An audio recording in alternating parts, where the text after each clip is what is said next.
Assalamualaikum warahmatullahi wabarakatuh. Selamat sore. Bersama saya di sini Fahrul Rozi. Kita bersama Pak Erwin Shah. Beliau adalah praktisi humas di Sumatera Utara. Beliau juga pernah mendapatkan gelar sebagai salah satu insan Public Relation tahun 2017. Itu yang mendapat gelar itu ada 7 orang ya, Bang Erwin ya. Se-Indonesia, dan beliau mewakili Sumatera Utara menjadi salah satu penerima anugerah Insan Public Relation Indonesia. Hari ini kami sengaja bertemu dalam suasana COVID. Ini ada masker, ada social distancing, physical distancing.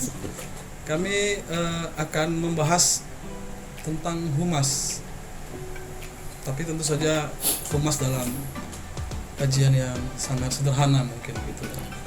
Karena materi pembicaraan ini kita harapkan bisa sampai atau bisa dipahami oleh orang awam sekalipun bisa paham dengan apa yang kita diskusikan hari ini, Bang Erwin. Mungkin bisa kita mulai, Bang Erwin. Abang menggeluti profesi ini sudah cukup lama dan mungkin dengan prestasi yang saya pikir tidak semua orang punya prestasi itu. Kira-kira bagi abang sendiri profesi humas itu apa sih, Bang? Apakah sekedar misalnya menjadi corong dari institusi, apakah cuman misalnya untuk menyenangkan hati bos atau pimpinan misalnya, itu menurut abang seperti apa sih? Ini udah, kalau bicara pertanyaan itu berarti kita seperti bicara filosofi ya. Filosofi kenapa kita, apa pentingnya seorang PR, sama dengan pertanyaan juga apa pentingnya menjadi seorang wartawan. Bahwa terlepas dari soal itu industri, PR sebagai sebuah industri kata-kata, tapi di situ ada fungsi yang sebenarnya juga mulia, bahwa kita harus mengkomunikasikan sesuatu yang baik, komunikasi publik, dan itu punya misi yang sebenarnya sangat besar dan beban tanggung jawabnya sangat besar. Kenapa? Karena kalau kita bicara komunikasi publik, berarti kita harus bicara kebenaran, harus menyampaikan sesuatu yang benar, kan begitu. Dalam kalau kita bicara filosofinya, profesi PR itu kan menyangkut juga etika, soal etis, kayak gitu ya. Etika seorang PR yang paling tinggi itu apa sih? Melakukan komunikasi secara jujur, menyampaikan informasi secara jujur, kan begitu. Itu etika yang ada dalam PR. Bahkan kalau kita lihat juga kalau dalam buku yang etis dalam buku siapa punya itu Person ya, dalam bukunya etika dalam PR itu kan disebutkan ada 5 prinsip tuh untuk etika PR. Salah satu yang paling di atas ditempatkan adalah soal veracity atau tell to the truth, sampaikan kebenaran itu, sampaikan sesuatu dengan benar. Tetapi kalau kemudian kita kembali kepada diri kita sebagai seorang muslim lah misalnya kan, itu kan ada yang juga dengan sama sih dengan seperti prinsipnya dengan itu qaulan sadida, sampaikan dengan benar. Nah, ketika kita menyampaikan sesuatu itu, menyampaikan kepentingan organisasi kepada publik, lidah kita kan harus zikrullah juga kalau dalam Islam kan itu kan. Ketika kita menyampaikan, kalau kita berbohong berarti di situ ada tanggung jawab moral untuk menyampaikan informasi dalam humas itu. Kebenaran dalam benak publik atau benak kebenaran untuk kepentingan publik, bukan pembohongan publik. Misalnya begini, dalam satu kondisi perusahaan, ketika terjadi satu krisis misalnya, itu harus disampaikan kondisinya. Kondisi krisis menimbulkan ketidakpastian. Ketidakpastian bisa menimbulkan kepanikan, sama seperti misalnya COVID seperti ini. Kalau tidak disampaikan informasi apa adanya secara jujur, itu kita melakukan pembohongan publik. Orang tidak tahu melakukan apa. Informasi serba tidak pasti, kan gitu kan. Tapi kalau kita bicara secara jujur, inilah kondisinya. Terus pertanyaannya kemudian apa yang bisa kita lakukan untuk itu yang kita lakukan.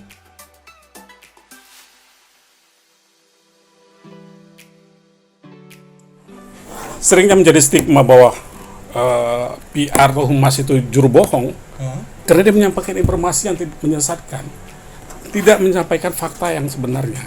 Padahal sebenarnya yang paling sesuai dengan etika PR, kalau disampaikan kondisi sebenarnya, tetapi kemudian kita harus melakukan sesuatu untuk memperbaiki, gitu ya. orang juga akan memaafkan. Tetapi ada aksinya. Nah, tugas PR di mana di situ? Tapi kan bos-bos itu nggak mau juga gitu. Nah, itu problemnya. Ketika nanti misalnya ini sebuah perusahaan memahami fungsi manajemen PR sebagai fungsi manajemen, mereka itu PR itu harus ada dalam koalisi dominan di dalam manajemen. Artinya begini, ketika terjadi krisis, itu harus ada satu tim yang kemudian dia harus bisa secara langsung ke CEO menyampaikan itu. Nggak bisa melalui perantara. Nah, kalau menurut abang, kalau menurut abang nih, itu diterapkan di banyak perusahaan nggak yang seperti itu? Sebagian besar ada. Atau Jadi kita lihat misalnya begini, krisis terjadi seperti Garuda Indonesia, pesawat yang jatuh. Itu kan salah satu contoh. Bagaimana misalnya atau Air Asia, kan terlalu cepat. Kepercayaan publik cepat kembali bangkit kan. Kenapa? Yang pertama ketika terjadi krisis, yang tampil itu harus orang yang nomor satu di perusahaan. Siapa? CEO-nya. CEO-nya tampil kan. Kemudian mereka menyampaikan ketika musibah terjadi, mereka menyampaikan permintaan maaf atas peristiwa musibah itu. Tidak semua orang menginginkan itu terjadi. Kemudian mereka berupaya untuk bertanggung jawab semua terhadap keluarga korban. Kan itu upaya melakukan evakuasi. Itu kalau cepat. Berarti ya. itu menurut abang itu bagian dari kerja humas? Iya, kerja humas. Artinya kerja humasnya begini. Kalau bagaimana mengatasi masalahnya, itu kan tim manajemen krisis. Tetapi setelah ada kebijakan itu, kan itu harus dikomunikasikan kepada stakeholder-nya, kepada pemangku kepentingannya. Nah, tugas siapa? Tugas PR. Maka dia harus sebagai spokesperson yang andal, juru bicara. Apa yang menjadi konten yang sudah disiapkan, itu harus disampaikan sebagus mungkin, sebenar mungkin, kondisi apa adanya, dan kemudian langkah-langkah yang dilakukan oleh perusahaan, itu harus disampaikan. Dan namanya dalam kondisi krisis, syaratnya itu harus harus cepat, segera. Nggak bisa ditunda-tunda. Standby statement harus disiapkan untuk menghindari menghindari informasi yang isu yang tidak pasti. Jadi itulah istilahnya ada isolasi isu. Jadi isu itu harus kemudian bagaimana kita karantina supaya tidak melebar kemudian jadi menyesatkan informasinya, kan seperti itu. Kalau baik bang, kalau kita misalnya mau ambil yang sangat mudah misalnya, ada nggak ukuran seorang humas itu dikatakan profesional? Ya.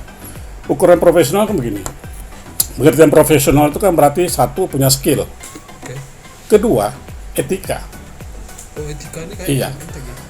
Skill tanpa etika itu bukan profesi. Seorang dokter profesi karena ada etika. Begitu. Jadi sebuah pekerjaan yang dia punya keahlian khusus dan di buffer dengan etika dalam melaksanakan pekerjaannya, itu sebuah profesi. PR juga sebuah profesi. Karena apa? Karena dia punya pekerjaan yang spesialis, communication spesialis, tetapi dalam menjalankan komunikasi dia punya etika. Dia harus mencapai komunikasi yang jujur, komunikasi yang baik, kan gitu ya. Jujur dan baik kan beda nih. Betul. Baik, biasanya amankan jujur. Jujur, dia harus menyampaikan apa adanya. Yang baik, dia harus menyampaikan informasi dengan humble ya, dengan santun, dengan tidak emosional seperti itu. Jadi sesuatu yang dia bisa benar dan baik lah dia dalam itu aja. Cukup dengan misalnya profesi etika dan skill. Ya itu yang paling utama, integritas kan. Integritas oleh seorang PR, integritas moralnya ada kejujurannya informasi. Jadi kalau ada misal seorang PR yang bohong, itu pengkhianatan terhadap profesi PR sebenarnya. Berat juga ya? Iya, itu berat. Ada punishment-nya nggak itu?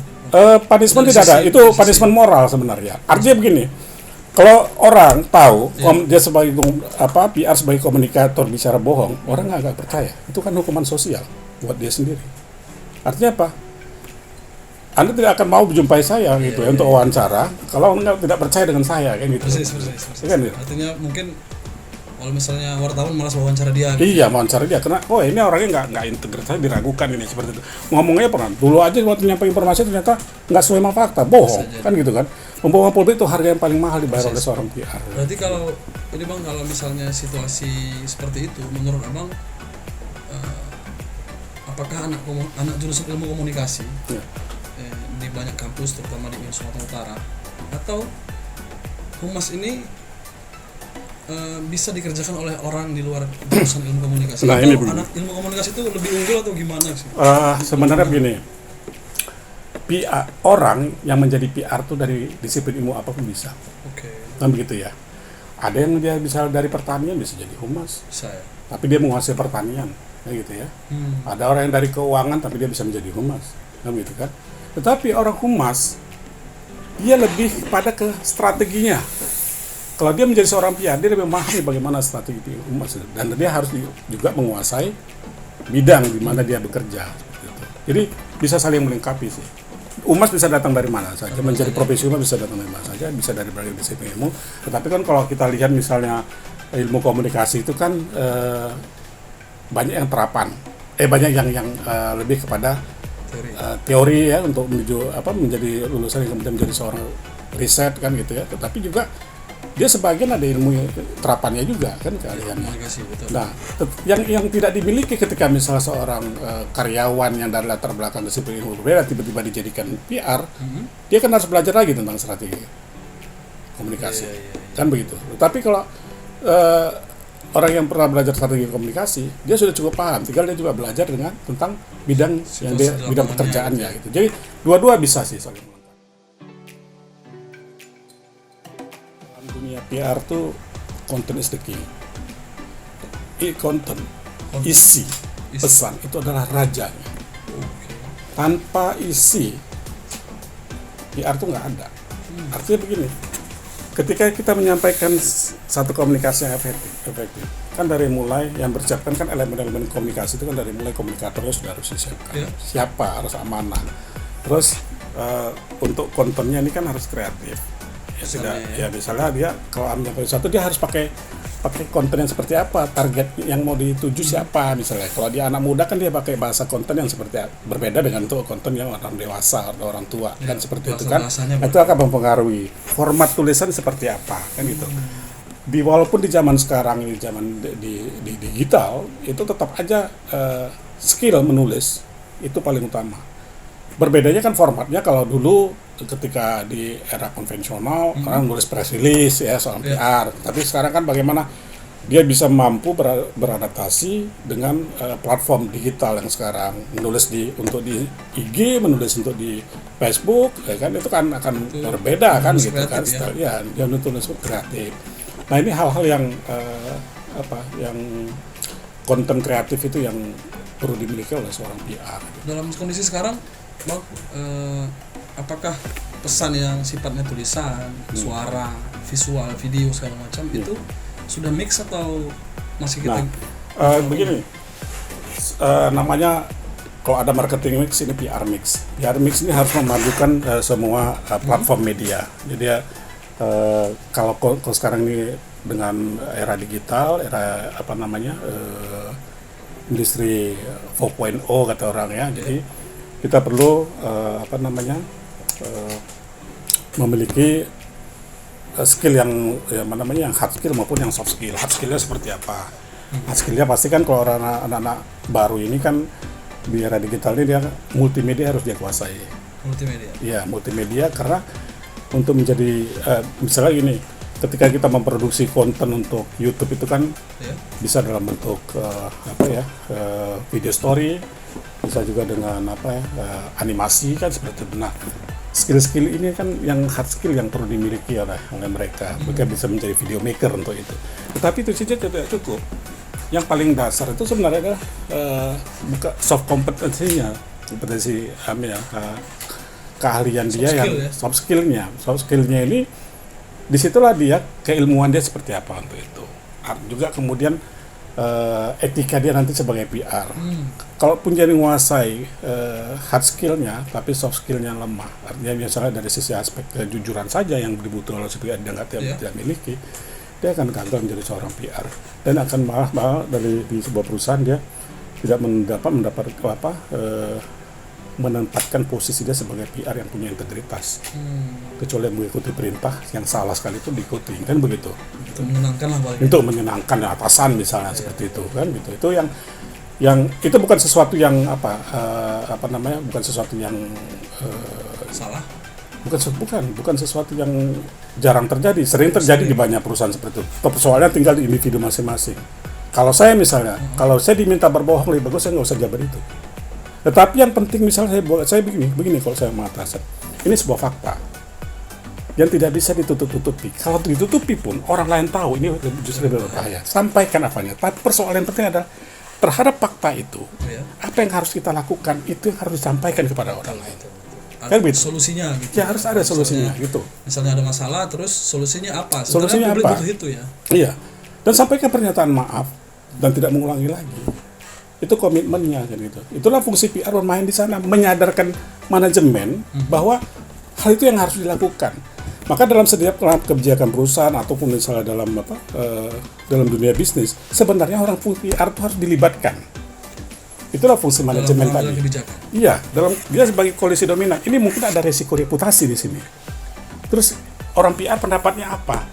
Jadi bukan dia ada orang-orang yang di belakang layar lagi. Tapi saya rasa dalam dunia bisnis modern mungkin ya, atau perusahaan-perusahaan modern tidak hanya di bidang bisnis ya, tapi maksudnya bidang usahanya mungkin yang sifatnya lebih ke lingkungan atau apa itu mungkin sudah melakukan itu, Pak. Yang di mana maksudnya? Soal menempatkan humas atau PR sebagai koalisi dominan? Sebagian besar perusahaan-perusahaan yang berskala besar itu sudah, mereka memang PR minded untuk itu. Tetapi kita lihat ada beberapa perusahaan, terutama misalnya perusahaan daerah, mungkin yang perlahan-lahan untuk perubahan. Kalau untuk pemerintahan, menurut Abang? Pemerintahan, saya melihat ada progres yang positif. Artinya begini, kita lihat bahwa kalau dulu PR itu seolah itu pekerjaan orang buangan ya, orang-orang yang udah nggak produktif semua ditempatkan di sana. Ya gimana mau jadi PR yang memiliki program-program ke-PR-an yang handal kalau orang-orang yang tempat di sana juga bukan orang-orang yang kompeten di situ. Kan gitu. Akibatnya apa? Ketika PR dibutuhkan, PR semakin dibutuhkan ketika terjadi krisis. Itu gimana? Dulu ketika kita terjadi di krisis ekonomi, Bank Indonesia misalnya nggak pernah punya PR yang khusus kan. Sekarang kan mereka punya PR yang khusus. Aparat kepolisian sekarang itu pengembangan sumber daya PR-nya, sumber daya humasnya juga cukup bagus kan sekarang. Kenapa? Mereka sadar bahwa persepsi publik ini sangat penting kan mempengaruhi kinerja mereka. Baik. Ini Bang mungkin terkait pengalaman Abang juga mungkin. Abang pernah menjadi communication di NGO, communication officer ya? Iya. Di salah satu NGO internasional. Kalau pengalaman Abang, bagaimana sih seorang mesti menggunakan media? Misalnya dalam mungkin media placement atau pemilihan medianya gitu. Karena kan kalau misalnya sekarang nih Bang, mungkin kalau boleh curhat, misalnya saya pernah dengar misalnya kawan-kawan media cetak ya, koran misalnya, ini perusahaan ataupun instansi ini sekarang lebih banyak masang iklan di Instagram, masang iklan di website, terus di koran nggak mau masang iklan, bahkan mungkin media cetak terbuang gitu-gitu ya. Itu apakah memang begitu Bang atau bagaimana sebaiknya? Jadi ada perbedaan ketika misalnya dengan antara NGO sebagai sebuah lembaga sosial, lembaga nirlaba dengan perusahaan sebagai institusi bisnis dalam melihat pemilihan media misalnya. Contoh misalnya ketika NGO untuk konservasi. Nah, media rilis pada itu tahun-tahun 90-an kan internet belum cukup ini ya, platform media digital juga belum menjadi mainstream seperti sekarang. Tapi justru media massa konvensional yang menjadi media mainstream. Nah, itu perimbangnya adalah bagaimana melakukan campaign isu konservasi itu dengan menggunakan media massa. Jadi kekuatan di sana adalah media relationnya. Nah, pemilihan medianya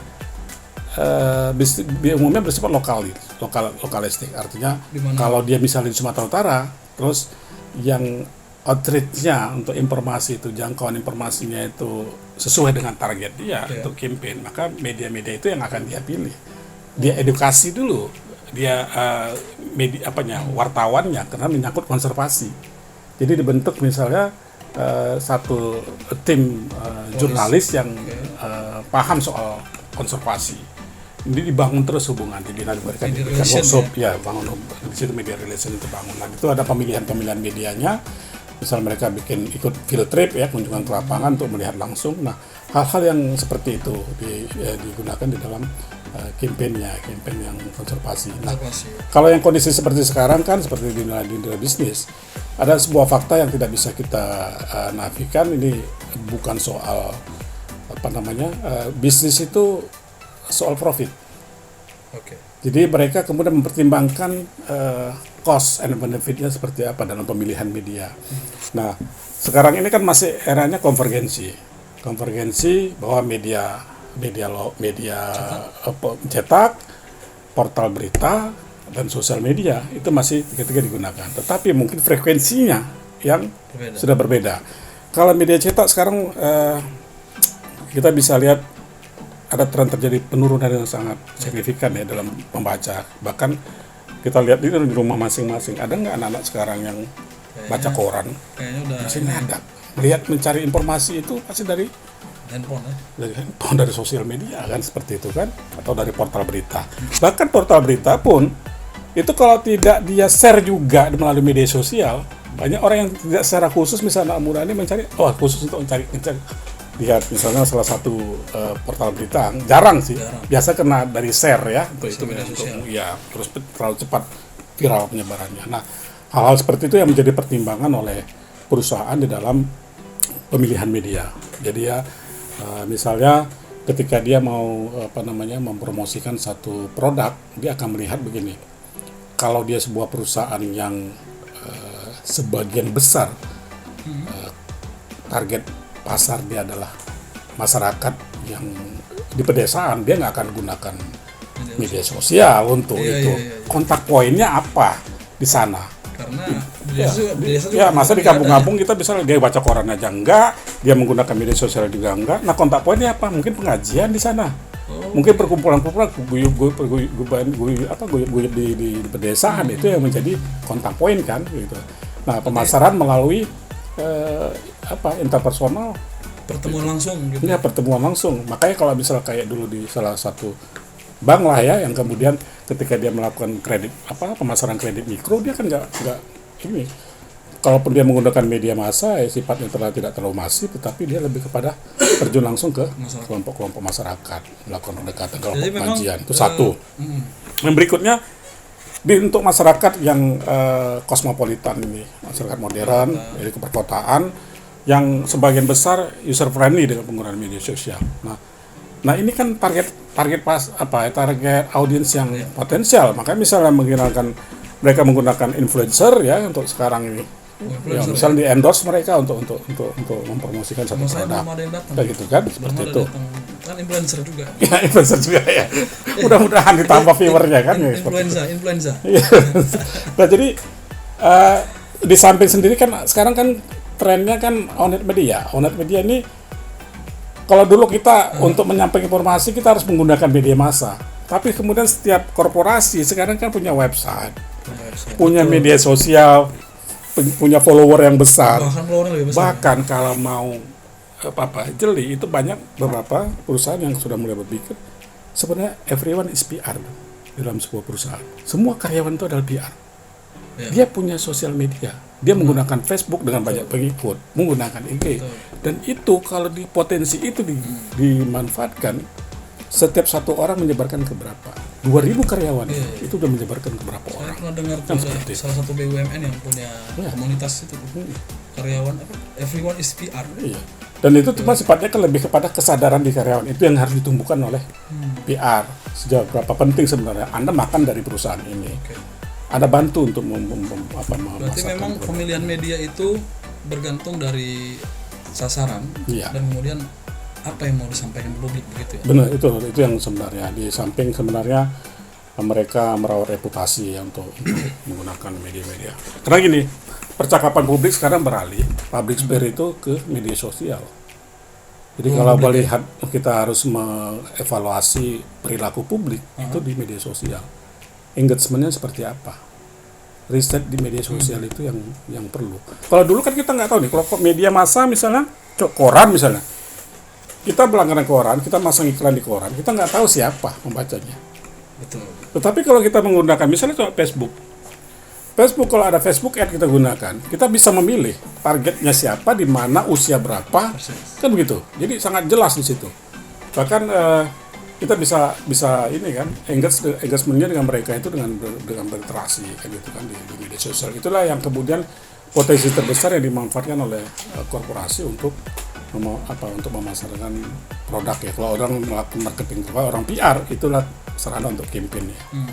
Jadi campaign itu lebih gampang dengan menggunakan media sosial, apalagi kalau kita menggunakan yang ini ya, yang paid ya, yang berbayar seperti Facebook Ad, IG Ad segala macam. Bisa atau pakai Google. Baik Bang, mungkin terakhir untuk sesi yang ini ya. Karena ada 100 sesi rencananya nih. enggak.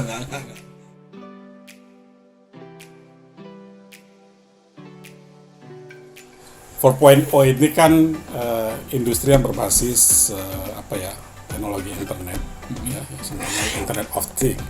Nah, bahkan kalau dalam dunia PR itu jadi PR 3.0 ya. 3.0 gini. Kalau PR konvensional biasa itu kan menggunakan media massa konvensional sebagai penyebar informasi.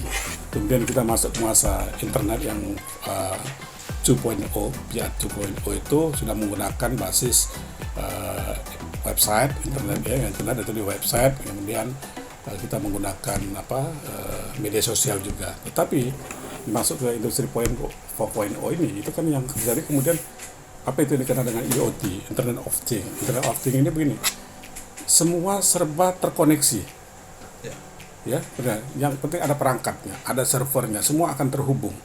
Kalau hari ini kita melakukan pakai Zoom meeting untuk berkomunikasi di tengah era COVID ini, itu kan salah satu hasil dari IoT itu. IoT. Dan PR harus memahami itu, menyadari kalau PR-nya nggak bisa mengikuti adaptasi teknologi, dia nggak tahu harus melakukan apa di tengah kondisi ini. Padahal misalnya ketika kita di rumah aja dengan video meeting, ya kan, Zoom meeting yang menggunakan aplikasi, ini kan tetap bisa bekerja, saling berkomunikasi selain bisa menggunakan WA. Mereka yang PR memahami ini, dia akan menawarkan program itu kepada manajemen. Itu yang penting. Nah, sekarang kita bisa dengan bisnis startup sekarang kan, industri keuangan orang semua bisa mau pinjam kredit, nggak perlu lagi harus datang menabung juga, nggak perlu buka buku datang ke kantor kan, bisa buka. Nah, ini kan semua dengan kecerdasan buatan itu ya, artificial intelligence itu kan masa-masa sekarang ini industri 4.0. Nah, yang PR di mana harus beradaptasi dengan perkembangan teknologi internet ini gitu. Nah, ke depan bahkan era robotik di mana semua tenaga itu akan diganti kan dengan manusia. Manusia diganti dengan robot. Itu dalam hal pekerjaan. Bagaimana PR? Kan begitu. Apakah fungsi PR kemudian akan robot juga nih? Jadi robot, kemudian semua komunikasi sudah direcord, kemudian kemudian menggunakan artificial intelligence yang bisa menjawab langsung apa yang ditanyakan. PR tidak akan tergeser. Karena PR itu komunikasi, dan komunikasi itu memerlukan human. Dan yang berbeda adalah medianya, media komunikasinya. Seorang PR itu harus bertransformasi ke sana. Terakhir nih Bang, saya berharap closing statement dari Abang, kira-kira apa yang bisa disampaikan untuk untuk mahasiswa komunikasi terus khususnya yang menekuni jurusan public relation. Ketika Anda akan memasuki dunia kerja, Anda harus siap bahwa di era digital ini setiap perusahaan membutuhkan tenaga PR yang user friendly dengan